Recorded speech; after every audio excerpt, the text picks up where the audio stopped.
good day. Welcome back to our class.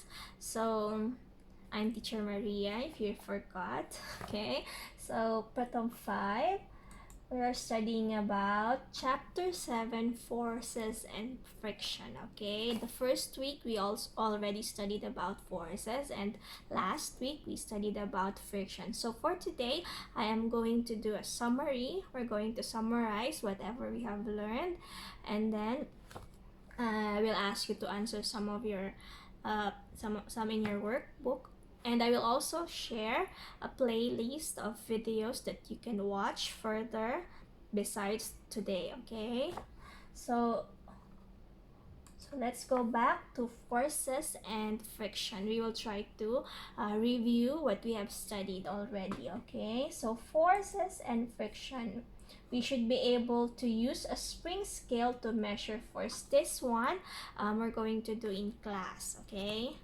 because we cannot do the using of the spring balance or the spring scale. But when we open the semester, then we will try to do this in class. And then you should be able to identify forces acting on an object.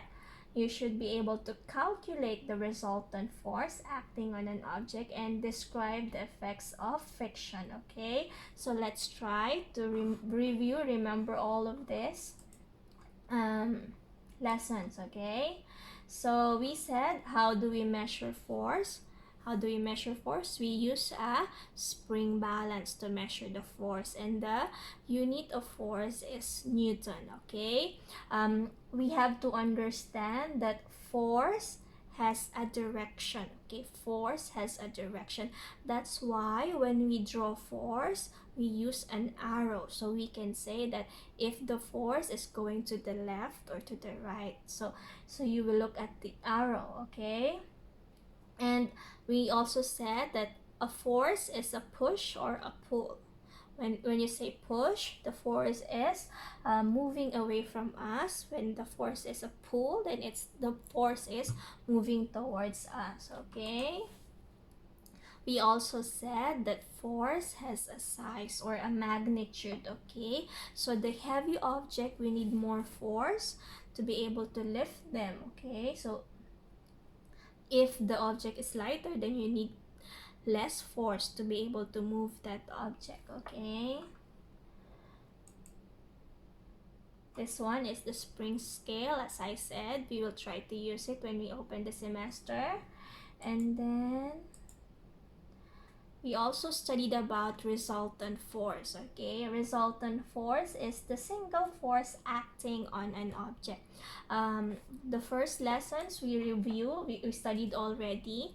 See, the arrows indicate the force, the direction of the force, and the longer the arrow, this one is a longer arrow, the longer the arrow, it means that it has more magnitude. Okay, so this is 90 Newton and this is 80 Newton. So if you are going to add or compute for the resultant force, you need to add this one. But since they are in the opposite direction, then you have to minus or subtract. So it will be 90 Newton minus 80 Newton. Okay, so the resultant force is 10 Newton going to the left.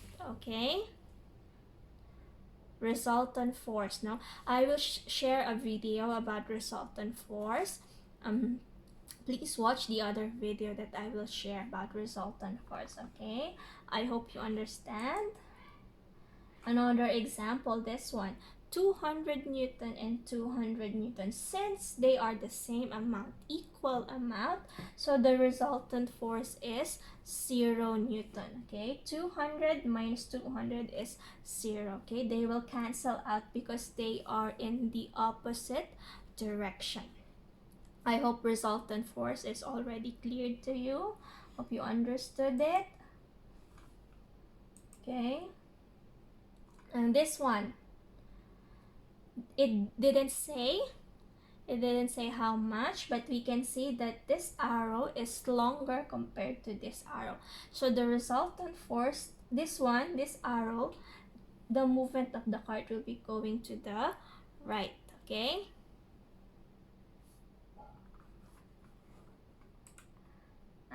last time I asked you to answer this.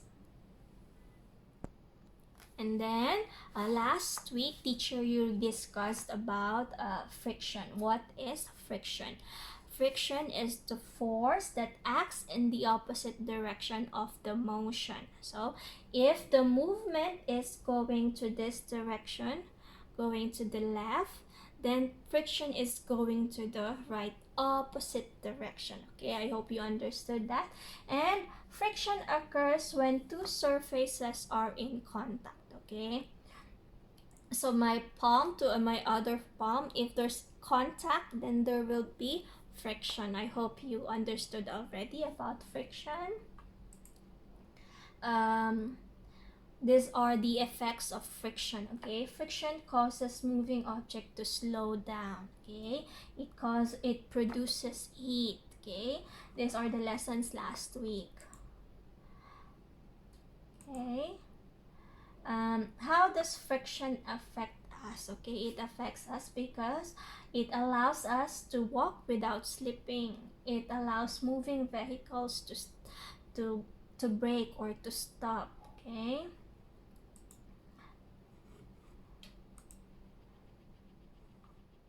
friction can also cause wear and tear because as when you use it continuously, the surface becomes smoother. Okay, and what can we do to increase friction? We can increase friction by increasing the roughness of the surfaces. Okay, so by adding threads to the tires or grooves to the sole of the shoes, then you can increase friction. And by adding spikes, okay, and also by using gloves, you can increase friction. Okay, and what can we do to reduce friction? We can use wheels. Okay, because when you use wheels are round, so it lessens the friction. And you can also add oil in between moving parts of machines. Okay, so we already finished our lesson about forces and friction.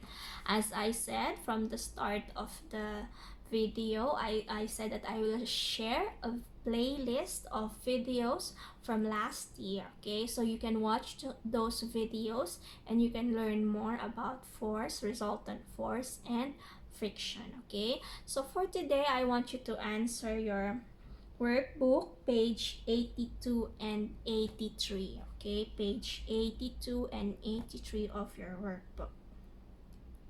Okay, this is it for today. Hope you understand the lesson.